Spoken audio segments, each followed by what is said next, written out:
Global nature में आप सभी का स्वागत है। मैं पंडित के तिवारी। ओम सर्वमंगल मंगल्ये शिवे सर्वार्थ साधिके शरण्ये त्र्यंबके गौरी नारायणी नमोस्तुते।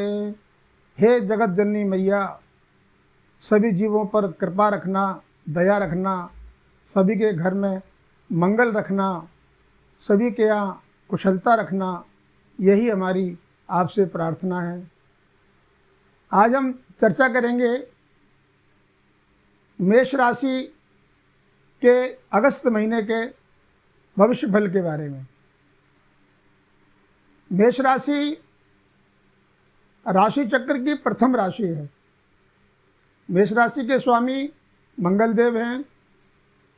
मंगलदेव की सौरमंडल में जो स्थिति है वो दूसरे नंबर की है, अर्थात सूर्यदेव सौरमंडल के राजा हैं, तो मंगलदेव जो हैं वो सौरमंडल के सेनापति कहलाते हैं। काफ़ी सख्त मिजाज हैं, इसलिए मेष राशि वाले थोड़े से क्रोधी स्वभाव के होते हैं, किंतु क्षणिक उपाय किए जाने से वो क्रोध भी काफ़ी शांत हो जाता है। तो आज हम इन्हीं सब मुद्दों पर, इन्हीं सब विषयों पर चर्चा करेंगे कि अगस्त महीने का मेष राशि वालों को क्या शुभ प्रभाव और क्या अशुभ प्रभाव है। अष्टमी और नवमी, श्रावण मास की कृष्ण पक्ष की अष्टमी और नवमी तिथि में अगस्त मास शुरू हो रहा है। उसके बाद 2 तारीख में सोमवार आ जाएगा, अर्थात श्रावण मास का द्वितीय सोमवार। श्रावण मास भोलेनाथ के लिए समर्पित है। शिव जी की विशेष पूजा आराधना करना, अभिषेक करना, रुद्राभिषेक करना, महारुद्राभिषेक करना, शिव जी की व्रत करना, ये सब चलता है। सभी हमारे सनातन पद्धति के लोग जो हैं शिव जी की विशेष पूजा आराधना करते हैं। महामृत्युंजय का जाप भी कराते हैं बहुत सारे लोग। श्रावण मास और भाद्रपद मास, दोनों ही मास जो है लगभग शिव जी के लिए समर्पित है। यहाँ 1 अगस्त से 31 अगस्त तक जो मेष राशि वाले हैं उनको शिव जी की भक्ति का सुअवसर तो प्राप्त हो ही रहा है, साथ ही साथ 30 तारीख को जन्माष्टमी होने से उन्हें भगवान विष्णु की भक्ति का भी सुअवसर प्राप्त हो रहा है। हमारे चैनल को लाइक करें, शेयर करें, अपने प्रश्न कमेंट बॉक्स में पूछें। जो लोग पहली बार हमारे चैनल पर आए हैं वे हमारे चैनल को सब्सक्राइब करें। अब हम बताते हैं कि मेष राशि वालों का अगस्त का महीना कैसा रहेगा। मेष राशि के दूसरे भाव में राहु और केतु का प्रभाव है। राहु और केतु के प्रभाव होने से परिवार कुटुंब में थोड़ी सी गतिविधियों में हलचल होती है, मतभेद पैदा होते हैं, आपस में कहीं कलह भी पैदा होते हैं।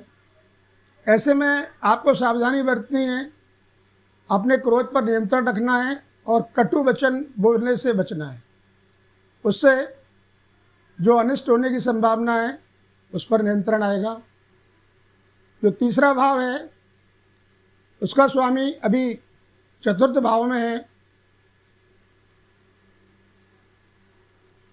6 तारीख के बाद वो पंचम भाव में पहुंचेगा। चतुर्थ भाव और पंचम भाव दोनों ही भाव में श्रेष्ठ फल का दाता है, अतः तृतीय भाव के स्वामी के हिसाब से आपको श्रेष्ठ फल मिलेगा। चतुर्थ भाव में जहाँ सुख समृद्धि शांति और मातृत्व प्रेम देता है, वहीं पंचम भाव में पहुँच के हुए संतान के प्रति जो भी आपकी गतिविधियाँ हैं जो भी रुकावटें हैं वो सब दूर होंगी और संतान के बारे में अच्छी खुशखबरी मिलने की संभावना बनती है।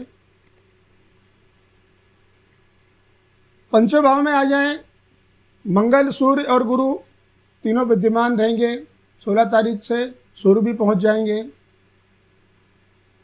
मंगल आपके मेष राशि का स्वामी होने के नाते और त्रिकोण में होने के नाते बहुत श्रेष्ठ फल का दाता है।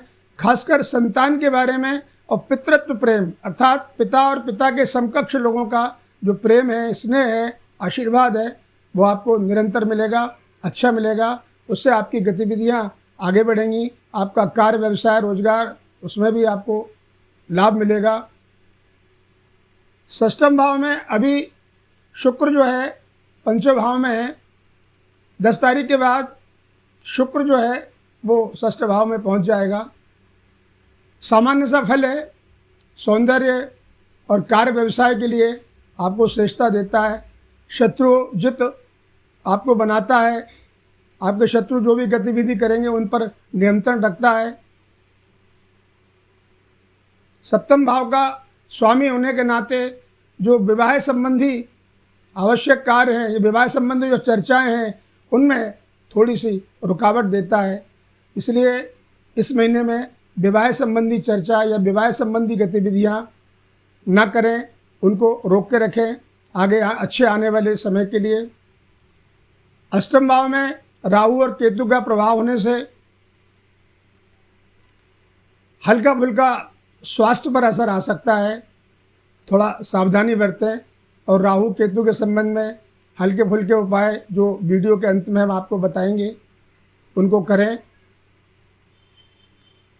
नवम भाव रिक्त है, लेकिन इसका स्वामी एकादश भाव में है, अतः भाग्य आपका प्रबल रहता है। धन, संपत्ति और आय श्रेष्ठ होती है। तो धन, संपत्ति और आय के बारे में आप रोजगार करते हैं, उससे आपकी आय बढ़ेगी। आप व्यापार करते हैं, उससे आय बढ़ेगी। कोई आप नौकरी करते हैं, उससे भी आपकी आय बढ़ने की संभावना है। दसम भाव में देखें तो शनि खुद अपने ही घर में बैठा है, स्वग्रही है। और शनि जब स्वग्रही होता है तो बहुत श्रेष्ठ फल देता है। कार्य, व्यवसाय, व्यापार, रोजगार, इन सब में शनि बहुत ही ज़्यादा अच्छे फल देता है। शनि अपने स्वग्रही होने से आपको तकनीकी संबंधी कार्य या काले रंग के कार्य, नीले रंग के कार्य अर्थात टायर है, लोहा है, ऐसे और भी धातुएं हैं, इन वस्तुओं का आदान प्रदान, व्यापार, रोजगार आपको फलदायी सिद्ध हो सकता है। यह रात्रिकालीन काम, कुछ रात्रि में किए जाने वाले जो काम हैं वो भी आपको फलदायी साबित हो सकते हैं। एकादश भाव भी दशम भाव के स्वामी का है, लेकिन नवम भाव का स्वामी वहाँ बैठने से वो भी श्रेष्ठ फल का दाता है। द्वादश भाव का स्वामी एकादश भाव में होने से जो आपकी ऋण संबंधी समस्याएं हैं उनमें लाभकारी स्थिति बनेगी। अर्थात आपका कुछ लेन देन बकाया मार्केट में पड़ा है तो वो आने की संभावना बनेगी या आने की शुरुआत होगी, या आप किसी से ऋण लेकर उसे नहीं चुका पा रहे हैं तो उसमें भी देनदारी की स्थितियां बनेंगी, आर्थिक संपन्नता बनेगी। इसके अतिरिक्त हम आपको बताते हैं कि श्रेष्ठ आपके लिए क्या क्या रहेगा। मेष राशि वालों को 9, 3, 6, 1, 2, 9, 3, 6, 1 और 2 ये अंक बहुत लाभदायी होते हैं, बहुत फलते हैं। लाल गुलाबी रंग बहुत फायदा करता है, सफ़ेद रंग भी लाभकारी होता है। आप कोई वाहन लें 4 पहिए का या 2 पहिए का तो उसका रंग लाल गुलाबी से मिलता हुआ होना चाहिए या सफ़ेद से मिलता हुआ होना चाहिए, और कोशिश करिए उसमें 9, 3, 6, 1, 2 ये अंक जरूर आए, या जो नंबर आपको मिल रहा है उसका योग 9, 3, 6, 1, 2 में हो तो ज़्यादा श्रेष्ठ रहेगा। इसके अलावा हम आपको बताते हैं कि कौन सा समय, कौन सा महीना, कौन सी तिथि आपके लिए नेष्ट रहती है, अर्थात शुभ नहीं रहती है, जिससे आप सावधानी बरतें। कार्तिक का महीना जिसमें दीपावली आती है, वो कार्तिक का महीना आपको श्रेष्ठ नहीं रहता है। प्रतिपदा, षष्ठी और एकादशी अर्थात पड़वा, छठ और ग्यारस, ये तिथियां आपके लिए नेष्ट हैं, अर्थात शुभकारी नहीं है। रविवार आपको अच्छा नहीं है। मघा नक्षत्र आपको अच्छा नहीं है। प्रथम प्रहर अर्थात सुबह 9 बजे तक, लगभग 9 बजे तक का जो प्रथम प्रहर है वो आपको अच्छा नहीं होता है। मेष राशि का चंद्रमा अर्थात आपके जन्म की राशि का ही चंद्रमा आपके लिए श्रेष्ठ नहीं बैठता है। ये हमेशा आपको नुकसानदेह साबित हो सकते हैं। विवाह और शुभ मंगल कार्यों के लिए ये श्रेष्ठ हैं। अन्य यात्रा करना, वाहन चलाना, वाहन खरीदना, मशीनरी संबंधी कार्य करना, इन सब कार्यों के लिए ये सब समय जो मैंने बताए हैं आपको, ये सब नेष्ट होते हैं। इनसे बचे रहें। आपको श्रेष्ठता का फल लेने के लिए मैं एक छोटे छोटे उपाय कुछ बता रहा हूँ। मंगल देव, चूँकि मंगल आपके राशि के स्वामी हैं, तो उनका एक जो बीज मंत्र है, ओम अंग अंगकार नमः, ओम अंग अंगारकाय नमः, इस मंत्र का नियमित जाप करें। एक माला रोज करें। कोई विशेष बात है, विशेष परेशानी है तो आप 10,000 जाप करें इसका, या 3 गुना कर सकते हो तो 30,000 करें। आप स्वयं नहीं कर सकते हैं तो अपने शहर के किसी विद्वान वेदपाठी ब्राह्मण से कराएं। जाप करते समय गायत्री का उच्चारण जरूर करें। ओम अंगारकाय विद्महे शक्ति हस्ताय धीमहि तन्नो भौमः प्रचोदयात्, इस गायत्री का उच्चारण जरूर करें। इससे बहुत श्रेष्ठ फल प्राप्त होता है। एक मंगलदेव का एक श्लोक भी है, आप चाहें तो शास्त्रों में वर्णित है, उसका भी वाचन कर सकते हैं, पाठ कर सकते हैं, उससे भी श्रेष्ठ फल प्राप्त होता है। ओम धरणी गर्भ संभूतम विद्युत कांति समप्रभम कुमारम शक्ति हस्तम तम मंगलम प्रणमाम्यहम। हे मंगलदेव, हम आपको प्रणाम करते हैं, हमारी पीड़ा को हरिए। इसके अलावा आप कुछ छोटे छोटे उपाय और भी कर सकते हैं।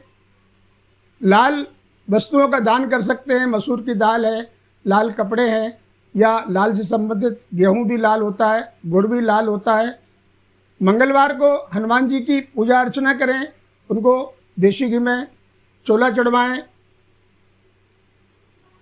एक और मैं आपको सगुन बता रहा हूँ।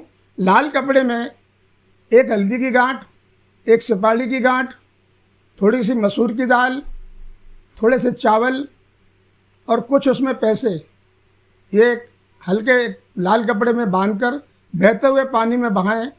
इससे आपको श्रेष्ठ फल प्राप्त होगा। आप चाहें तो रत्न भी धारण कर सकते हैं।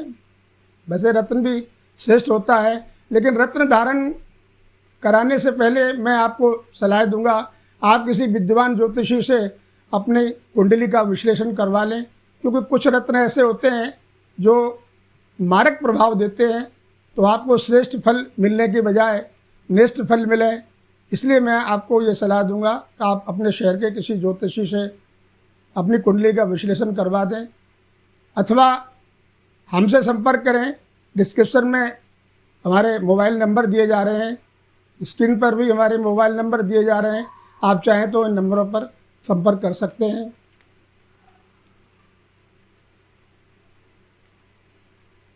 इसके अलावा भी कोई और विशेष परेशानी है, अगर आपके स्वामी मंगलदेव मारक स्थिति में हैं, मारक प्रभाव दे रहे हैं, तो आपको सारे उपाय छोड़कर महामृत्युंजय का जाप स्वयं करना चाहिए या वैदिक ब्राह्मण से करवाना चाहिए।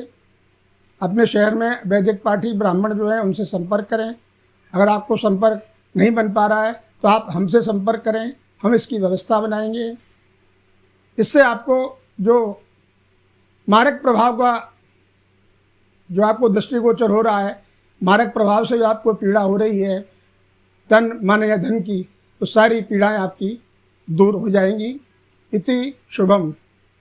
विनायकम गुरुम भानुम ब्रह्म विष्णु महेश्वरान सरस्वतीं प्रणम्यादौ सर्व कार्यार्थ सिद्धये। हे गणेश जी महाराज, सभी के सारे कार्य सिद्ध करना।